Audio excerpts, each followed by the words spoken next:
As jy jou dak wil beskerm of 'n langer leeftyd gee, dan moet jy die regte produkte gebruik. Of jy kan baie skade kry binne en buite jou huis. Ilana van Metal Paints is hier om ons meer te vertel, want sy is 'n kenner op hierdie gebied. Ilana, waar begin ons om ons dakke te beskerm?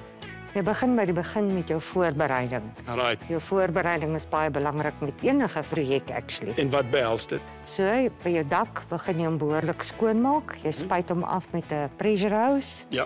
sodat daar geen mos of ou verf of enigiets anders oorbly nie. Alright. So dit is belangrik jy moet hom skoonmaak in high pressure house want 'n klein skroppie gaan nie werk nie. Nee, dis beter hoe meer jy hom skoonmaak hoe beter is. Ja, en ek dink daar's ouens wat dit actually doen, wat jy kan inkry, betaal 'n fooi boom en dan Ja, is dit ja, weer ja. skoon. Right, nou met daai high pressure house het ons nou gesien daar's 'n paar lekke. Wat kan ons doen om daai lekke te voorkom? Dan as jy nou enige klein lekplekke het of krakies, dan gebruik jy ons metal waterproofing. Okay. Professional grade waterproofing. Jy grap, soos ons dit noem, die pap en lap. Die pap en lap. Die pap en lap. Meeste mense ken hom so. Okay. So dan sit jy die lap en jy verf jou waterproofing bo. Okay. So met die pap en lap is dit nou vir goedjies soos, jy weet, as jy nou kyk na jou plafon, jy het 'n klein, jy weet, vlekkie of iets, is dit nou 'n teken van water wat deurkom.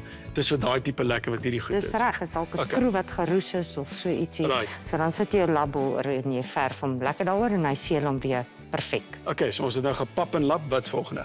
Volgende sit jy ons Dual Steel primer op. Okay. Ons het 'n geel een hierso vandag. So jy verf hom op. Hy help ook om jou dak te beskerm teen roes en ook teen die elemente en hy's 'n goeie eerste laag. Okay, waterdigtig en hy beskerm teen die roes. Dis reg? En dan is ons klaar. Nee, dan kom ons toplaag nou op Okay. dat ons roof koud is.